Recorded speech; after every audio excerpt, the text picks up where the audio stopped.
ክለባችን አርሰናል ዕለተ እሁድ ምሽት 1 ሰዓት ተኩል ሲል የመጀመሪያውን ዋንጫን ለማግኘት ከማንቸስተር ሲቲ ጋር ፍልሚያውን የሚያደርግ ይሆናል። የካራባኦ ካፕን ዋንጫ ከበርካታ ዓመታት በኋላ በሚካኤል አርቴታ ልናሳካው አንድ ጨዋታ ብቻ ቀርቶናል። ያውም ደግሞ ከተፎካካሪያችን ከማንቸስተር ሲቲ ጋር ነው ጨዋታውን የምናደርገው። የፕሪሚየር ሊጉን ዋንጫ ማን እንደሚያነሳ ይወስነዋል ይባላል ይሄ ጨዋታ። ምክንያቱም ደግሞ በሜንታሊቲ ደረጃ ይህንን ዋንጫ ያነሳ ቡድን እጅግ በጣም ብልጫ ይወስዳል የሚል ግምቶችን በበርካቶች ዘንድ እየተነሳ ይገኛል። ክለባችን አርሰናል ይህንን ዋንጫ እንደሚያነሳ እኔ በግሌ እርግጠኛ ነኝ። እናንተስ ግምቶቻችሁን በኮሜንት ላይ ያሳውቁኝ። በጨዋታው ምን ልናይ እንችላለን? ጨዋታው ምን ሊመስል ይችላል? ግምታዊ አሰላለፎችና የተለያዩ የአርሰናል ወቅታዊ መረጃዎችን አጠቃልዬ በዚህ ፕሮግራም ይዤላችሁ መጥቻለሁ። እስከ መጨረሻው ድረስ እንድትከታተሉን ላይክ እና ሰብስክራይብ እንታደርጉን ስንል በትህትና ጠይቃችኋለን። እንደማትሳፍሩን እናምራለን። በቀጥታ ወደ ጨዋታው ስናመራ አርሰናል ከማንቸስተር ሲቲ የካቻምናው እንዲሁም ደግሞ ከዛ ፊት በነበረው የውድድር ዓመቶች የአርሰናልን የዋንጫ ግስጋሴን ሲያቆም የነበረው ማንቸስተር ሲቲ ሊቀጣ ከፊት ለፊታችን አንድ ጨዋታ አለ። ያውም ደግሞ በዋንጫ ልንቀጣው።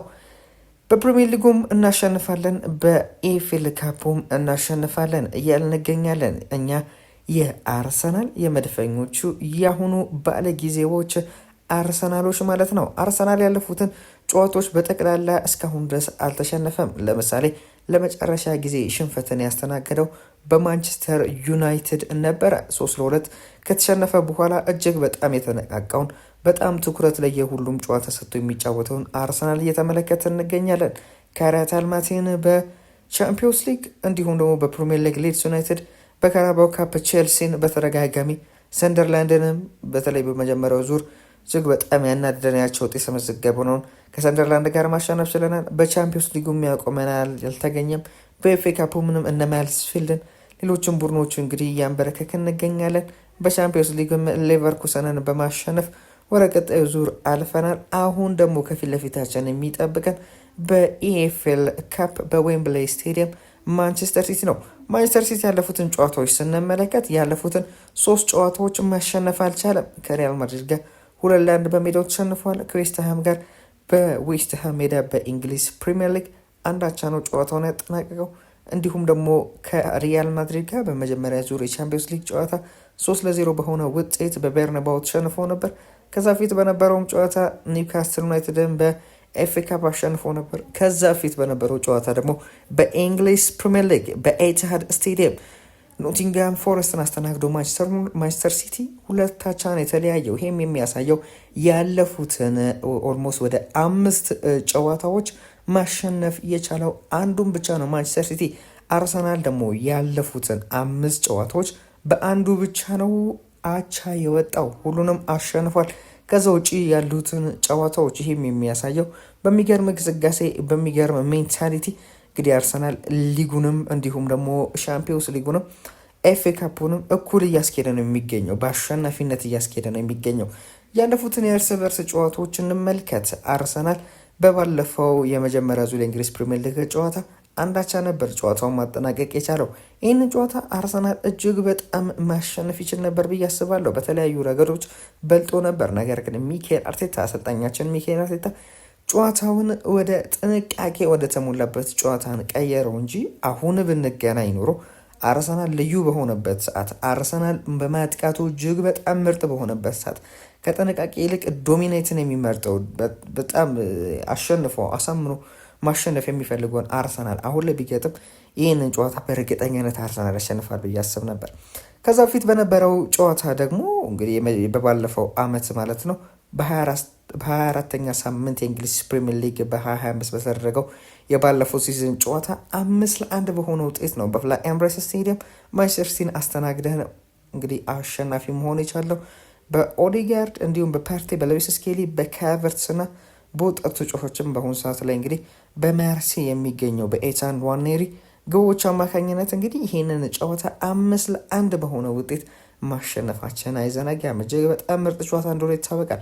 ከዛ ፊት በነበረው የመጀመሪያ ዙር እንግሊዝ ፕሪሚየር ሊግ ጨዋታ ደግሞ አርሰናል ከማንቸስተር ሲቲ ጋር 2-2 የተለያየው እንግዲህ በኢቲሃድ ስቴዲየም በተደረገው ጨዋታ አርሰናል 2-2 ነበር ጨዋታው ያጠናቀቀው። ያው እንግዲህ ይህ ጨዋታ እጅግ በጣም የሚያናደ ጨዋታ ትሮሳርድ በቀይ ካርድ ወጥቶ ምን ያህል ስንከላከል እንደነበረ እና ባለቀ ሰዓት ላይ 90 ደቂቃ ተጠቃቆ 8 ደቂቃ በተጨመረበት ሰዓት ላይ እንግዲህ ጆን ስቶንስ እንግዲህ የተቀየሩ ገብቶ ጎልን አስቆጥሮብን ነው እንጂ ይህንን ጨዋታ የምናሸንፍበት እድል ነበረ። በአጠቃላይ አርሰናል አሁን ላይ ሞር ማንቸስተር ሲቲን ወደ ማሸነፍ የገባበት ሞር አሁን ላይ አርሰናል እንደ ድሮ ማንቸስተር ሲቲ ሀያል ሆኖ የሚቀጥልበት ጊዜ እንዳበቃ ያሳየበት ጨዋታዎች ነበር ማለት እንችላለን። አሁን ላይ ደግሞ ለዋንጫ ደርሰዋል ሁለቱም ቲሞች።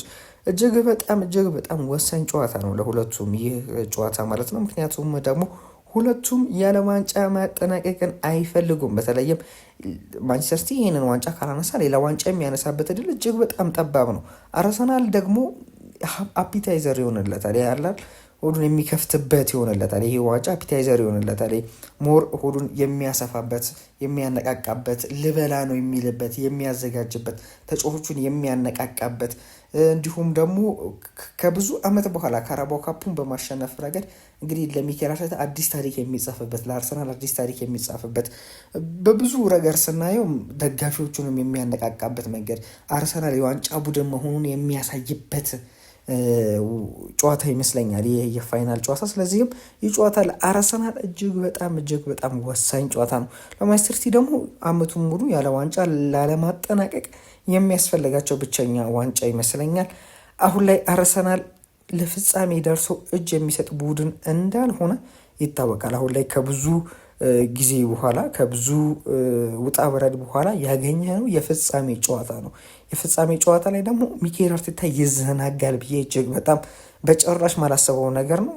እንግዲህ ድካምም የለበትም። የተጫዋቾች ጉዳት እጅግ በጣም ቀንሶለታል። በርካታ ተጫዋቾች ተመልሷል ብዬ አስባለሁ። አሁን ላይ እንግዲህ እነ ማርቲን ኦዴጋርድ በልምምድ ላይ ታይተዋል፣ እነ ቲምበር በልምምድ ላይ ታይተዋል።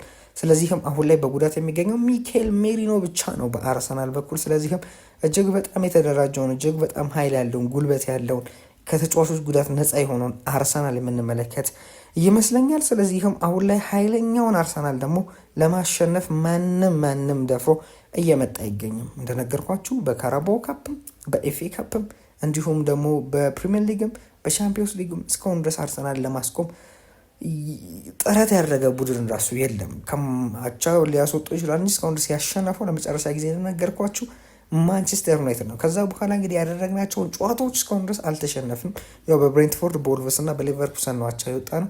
እሱንም በትኩረት ማነስና እንዲሁም ደግሞ ቀለል አድርገው በመጫወቱ ምክንያት ነው። በተለይ የሊቨርፑልን ጨዋታ የምናሸነፍበት እድል ነበር። እኛ ቀለል አድርገን ለመጫወት ስለፈለግን ነው። በመሀል የፕሪሚየር ሊጉ የኤቨርተን ጨዋታ ስለነበረ በወጣቶች የተገነባው አርሰናል በጣም በሜንታሊቲ ረገድ ጠንካራ በሆኑ ተጫዋቾች የተገነባው አርሰናል አሁን ላይ ማንቸስተር ሲቲን ይገጥማል። እስቲ ግምታዊ አሰላለፍ እንመልከት። አርሰናል ከማንቸስተር ሲቲ በሚያደርጉት ጨዋታ ላይ የአርሰናል አሰላለፍ ምን ይመስላል የሚለውን ስንመለከት በግብ ጠባቂ በኩል ኬፓ ይሆን እንዲሁም ደግሞ ራያ እስካሁን ድረስ እንግዲህ አልታወቅም። ነገር ግን ዴቪድ ራያ የሚሰለፍበት እድል አለ። ኬፓም ሊሰለፍ ይችላል፣ አይታወቅም። ያው እስካሁን ድረስ በካራባኦ ካፕ ከጀማሪው እስከ ፍጻሜው እስከ ማንቸስተር ሲቲ ጨዋታ ድረስ እንግዲህ እስካሁን ድረስ ኬፓ ነበር የተሰለፈው። በዚህ ጨዋታ ራያ ይሆናል ወይ? ግን እኔ በግሌ ኬፓ የሚሰለፍ ይመስለኛል። በተከላካይ ስፍራ ደግሞ ቲምበር፣ ዊሊያም ሳሊባ፣ ጋብሪኤል ማጋሌሽ እና ሂንካፔ የሚሰለፉ ይመስለኛል። እኔ በግሌ መሰለፍም ያለባቸው እነዚህ ናቸው። ምክንያቱም ደግሞ የጥንቃቄ ጨዋታ ያስፈልጋል። ምክንያቱም ደግሞ የማንቸስተር ሲቲ ከተከላካይ ይልቅ ጠንካራው አጥቂዎቹ እንደሆኑ ይታወቃል። ስለዚህም አጥቂዎቹ ጠንካራ ከሆኑ ደግሞ የአርሰናል ተከላካዮች ጠንካራ መሆን አለባቸው። ስለዚህም በተለይም ሌሎቹ ብዙም እንትን አይሉንም። ነገር ግን የካላፊዮሪና የሂንካፔ ጉዳይ ነው እንጂ ጋብሪኤል ሳሊባ፣ ቲምበር እርግጠኛ የተኮነበት ነገር ነው። ነገር ግን ሂንካፔ ወይስ ካላፊዮሪ? አይ ቲንክ ሂንካፔ የሚሰለፍ ይመስለኛል። ምክንያቱም ደግሞ ጥንቃቄ ለመውሰድ በዛ በኩል ማለት ነው። እንዲሁም ደግሞ በአማካኝ ስፍራ ደግሞ ዙቢሜንዲና ራይስ ከዛም በኋላ በ10 ቁጥር ቦታ ላይ ኤቤሬቺ ኤዜ የሚሰለፍ ይመስለኛል። እኔ በግሌ መሰለፍም ያለበት እየተጫዋች ነው። ምክንያቱም ደግሞ በካራባኦ ካፕ በኤፍኤ ካፕ ጨዋታ ከማርቲን ኦዴጋርድ ከሌሎችም ተጫዋቾች ይልቅ ኤቤሬቺ ኤዜ ነበረ ከዚህ በፊት ሲሰለፍ የነበረው። ስለዚህም የፍጻሜውም ጨዋታ ላይ እሱ ማተሰለፍበት ምንም ምክንያት የለም። ማርቲን ኦዴጋርድ ተቀይሮ ሊገባ ይችላል። ያው ከጉዳት እንደመመለሱ መጠን በዚህ ጨዋታ ላይ ቋሚ ይሆናል ተብሎ አይጠበቅም። እንዲሁም ደግሞ ከኤቨርተን የሚሰለፍበት እድል አነስተኛ ነው ከኤቤሬቺ ኤዜ አንጻር ማለት ነው። እንዲሁም ደግሞ ወደ አጥቂው ስፍራ ስናመራ ደግሞ ቀኝ በኩል ቡካዮ ሳካ የሚሰለፍበት እድል አለ። በእርግጠኝነትም ቡካዮ ሳካ ነው የሚሰለፈው። ከዛም በኋላ በግራ በኩል ማርቲኔሊ ሊሰለፍ ይችላል። ነገር ግን ትሮሳርድም የሚሰለፍበት እድል አለ። እኔ በግሌ ማርቲኔሊ ሊሰለፍ ይችላል። ከዛም በ9 ቁጥር ቦታ ላይ ደግሞ ያው ያለምንም ጥርጥር ቪክቶር ዮኬሬስ ነው የሚሰለፈው። ቪክቶር ዮኬሬስ ይሰለፋል የሚል እምነት አለኝ። እንግዲህ የጨዋታ አሰላለፍ በአርሰናል በኩል ግምታዊ ይሄንን ይመስላል። የእናንተን ሀሳብ አስተያየት ደግሞ ቶማ ቢገበሸናል የሚለውን ጉዳይ በኮሜንት ላይ ያሳውቁኝ። አርሰናል ይህንን ጨዋታ 2-0 ወይም 2-1 ወይም 3-1 በሆነ ውጤት ያሸንፋል የሚል እምነት አለኝ። የእናንተን ሀሳብ አስተያየት እንዲሁም ደግሞ የጨዋታ ግምቶቻችሁን በኮሜንት ላይ ያሳውቁኝ። በኮሜንት ላይ ትክክለኛ ግምት ለገመቱ 2 ሰዎች እንግዲህ ሽልማትን የምናዘጋጅ ይሆናል። ስለዚህም ውድ አድማጭ ተመልካቾቻችን፣ የመድፈኞቹ ቤተሰቦች በሙሉ ግምቶቻችሁን በኮሜንት ላይ ያሳውቁኝ። ለዛሬ ያዘላችሁ ፕሮግራም ይህን ይመስል ነበር። እስከ መጨረሻው ድረስ ተከታተላችሁን ላይክና ሰብስክራይብ ስለምታደርጉን እጅግ አድርገን እናመሰግናለን። መልካም ጊዜ